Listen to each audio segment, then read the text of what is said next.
कि महाराज ब्रह्मांड घाट पे जाकर के, यमुना जी के ब्रह्मांड घाट पे जाकर और भगवान ने मिट्टी खाई है। ग्वाल वालों ने मैया को बताया। माँ आई और आकर के कन्हैया से पूछा, कान्हा तेने मिट्टी खाई है? ना माँ, मैंने नहीं खाई।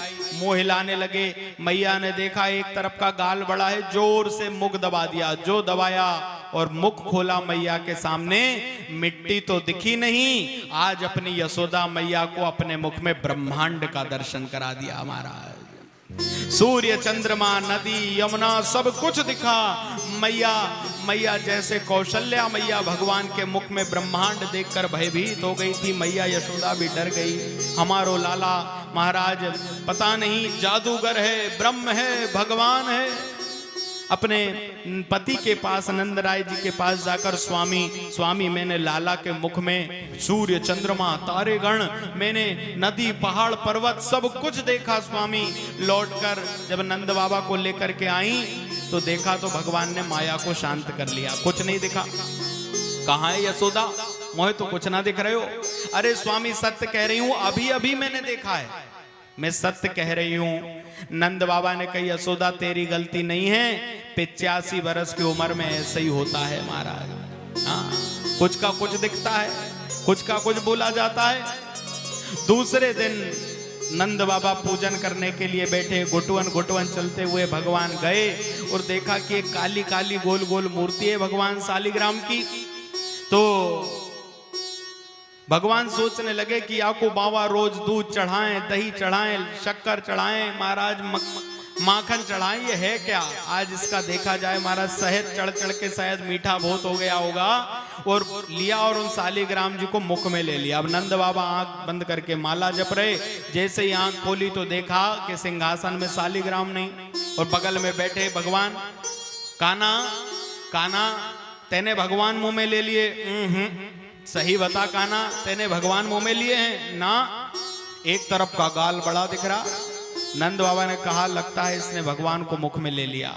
और जैसे ही गालों को दबाया तो कल जो दर्शन मैया को कराया था, आज वही ब्रह्मांड का दर्शन अपने बाबा को करा दिया महाराज। सब कुछ देखा। नंद बाबा ने दौड़े दौड़े गए। यशोदा जल्दी चल, मैया दूध पका रही, रबड़ी बना रही। कहा हुआ, मैंने अपने पुत्र के मुख में सूर्य, चंद्रमा, तारे गण, नदी, पहाड़, देव सब देखे, जल्दी चल। लौट करके आए। भगवान ने माया शांत कर ली। तो यशोदा मैया ने कल की बात आज नंद बाबा को चिपका दी। महाराज आपकी गलती नहीं है, 90 वर्ष की उम्र में ऐसा ही होता है। सुखदेव जी कहते हैं, राजन नित्य नई लीला भगवान करने लगे और गोपियों ने इसका बहुत आनंद लिया है। इसके पश्चात एकदा गृहदासी सु यशोदा नंद गेहनी कर्मांतर नियुक्तासु निर्ममंथ स्वयं दधी। एक बार क्या हुआ, बोले मैया अपने लाला के लिए माखन बनाने लगी। माखन का दधी का मंथन करने लगी। एक दाग गृहदासीषु, और भगवान गोद में लेटे हैं। मैया दर्शन भी कर रही है, हाथों से माखन बना रही है और वाणी से गोविंद जय जय गोपाल जय जय, गोविंद जय जय गोपाल जय जय, गोविंद जय जय गोपाल जय जय, गोविंद जय जय गोपाल जय जय, गोविंद जय जय गोपाल जय जय, गोविंद जय जय गोपाल जय जय, गोविंद जय जय गोपाल जय जय, गोविंद जय जय गोपाल जय जय, गोविंद जय जय गोपाल जय जय, गोविंद जय जय गोपाल जय जय। मैया नाम भी लेते जा रही है। मनसा वाचा कर्मणा 3 रूप से सेवा हो रही है। उसी बीच में भगवान सोते सोते जाग गए और जागते ही भगवान ने क्या देखा कि महाराज मैया अपने काम में लगी है। भगवान कहने लगे, मैया आज मैं तेरी छाती को दूध पीऊंगा। मैया ने कही, अरे कान्हा इतना दूध घर में रखा है, पी ले ना माँ, आज तो मैं तेरी छाती को दूध पीऊंगा। मैया ने बहुत समझाया, भगवान नहीं माने तो मैया ने कहा आ जा। भगवान को मैया गोद में लेकर दूध पिलाने लगी। उसी बीच मैया को ध्यान आया कि महाराज पद्मगंधा गैया को दूध चूल्हा पे चढ़ो है, उफन जाएगो। तो कहा करे, मैया ने अतृप्त अवस्था में भगवान को छोड़ दिया और मैया दौड़कर दूध उतारने गई। इधर महाराज अभी पेट भराया नहीं था, क्रोध आ गया भगवान को कि मैया को मोते प्यारो दूध हो गयो। तो महाराज भगवान मैया गई दूध उतारने, भगवान वहीं पर एक ऊखल पर चढ़ गए और उस ऊखल पे चढ़ के पुरानी पुरानी महाराज दादी सास के जमाने की जो मटकियां रखी थी, ऊखल पे चढ़ के उनको नीचे गिरा दिया और सारा माखन दूध दही सब गिरा करके बंदरों को मरकटों को बुला लिया, मित्रों को बुला लिया। पूरे नंद भवन में दूध दही बिखरा पड़ा है। मैया आई तो देखा कि हे राम राम, सही कहती थी गोपियां, जो काम आज तक गोपियों के घर में होता था वो अपने ही घर में हो गया। मैया को बहुत क्रोध आया भगवान को देखकर और दौड़ी है, एक लकड़ी हाथ में उठाकर दारी के, आज तो छोड़ूंगी ना, तूने बहुत परेशान कर दियो है। महाराज मैया दौड़ करके चली, भगवान मैया की छड़ी के डर से भागने लगे।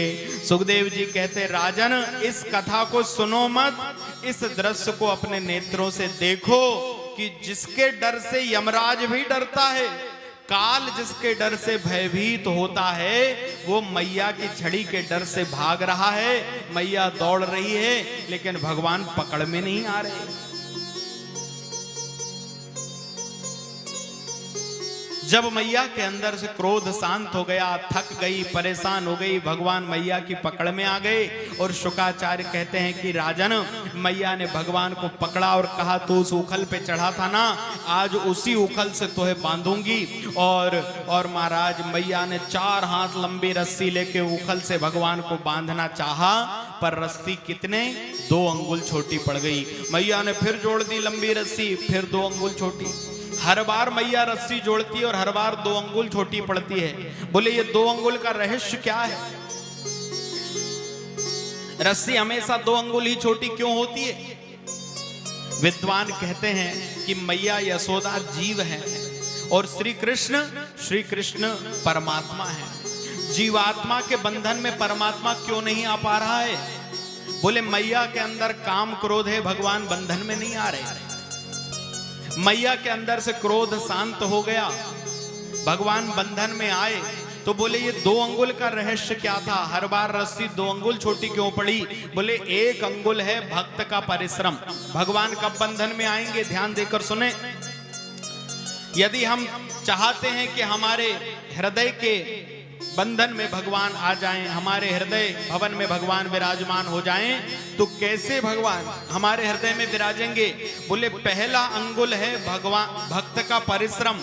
भक्त भगवान को पाने के लिए प्रयास करे, उनका दर्शन करने जाए, नाम जप करे, तप तपस्या करे। ध्यान से सुनना, इसके बाद में भी भगवान हमें मिल जाएंगे, इस बात की गारंटी नहीं है। यदि कोई सोचे कि मैं खूब माला जप रहा हूं महाराज 24 घंटे तो मुझे भगवान मिल जाएंगे, बोले संभव नहीं है।